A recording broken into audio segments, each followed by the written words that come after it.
জীবনে কত কিছু যে খাবো কল্পনা করলেও হাসি পায়।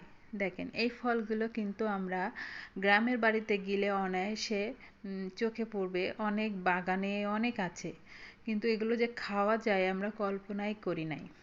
এগুলো কিন্তু খেতে অনেক টক।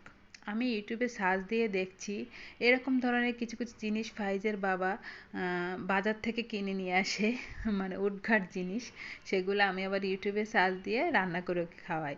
তো যেহেতু এই পাতাটা নিয়ে আসার পরে ইউটিউবে সার্চ দিয়ে দেখলাম অনেকে অনেকভাবে রান্না করেছে, কেউ মাছ দিয়ে, কেউ ডাল দিয়ে, যেহেতু এর স্বাদটা টক তার কারণে।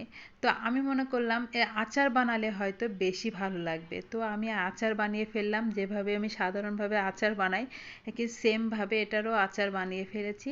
কিন্তু আচার বানানোর পরে একটু চিনির পরিমাণ বেশিটা দিলে বেশি একটু ভালো লাগবে, কারণ এটা পাতাটা হচ্ছে অনেক টক। আর একটা একটা নির্দিষ্ট খাবারের একটা নির্দিষ্ট গুণাগুণ থেকেই থাকে, হয়তো এই পাতারও অনেক গুণাগুণ আছে আমরা হয়তো জানি না। কিন্তু এটা কিন্তু পিছলা টাইপের, কিন্তু কালারটা না অনেক সুন্দর। মানে বিটকপির যেমন কালার, এটার কালারটা অনেক অনেক সুন্দর। মানে কাঁচা অবস্থা থেকে রান্নার পরে অনেক কালারটা অনেক সুন্দর আসছে। ভিডিওতে কীভাবে বোঝাচ্ছে কিনা আমি জানি না, কিন্তু কালারটা অনেক সুন্দর। খেতে মোটামুটি ভালোই।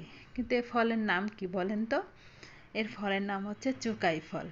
আর এই ইউটিউবে আমি সার্চ দিয়ে দেখলাম বেশি অংশে সবাই চুকাই নামেই চিনে, কিন্তু কে কোনভাবে চিনেন বা অন্য কোনো নাম থাকলে অবশ্যই আমাদের কমেন্ট করে জানাবেন। তো আমার আচারটা রেডি হয়েছে, দেখতে কেমন লাগছে অবশ্যই কমেন্ট করে জানাবেন। আর কেউ যদি এটা খেয়ে থাকেন বা অন্যভাবে রান্না করে খাওয়া যায় কিনা অবশ্যই আমাদেরকে জানাবেন। আল্লাহ হাফেজ।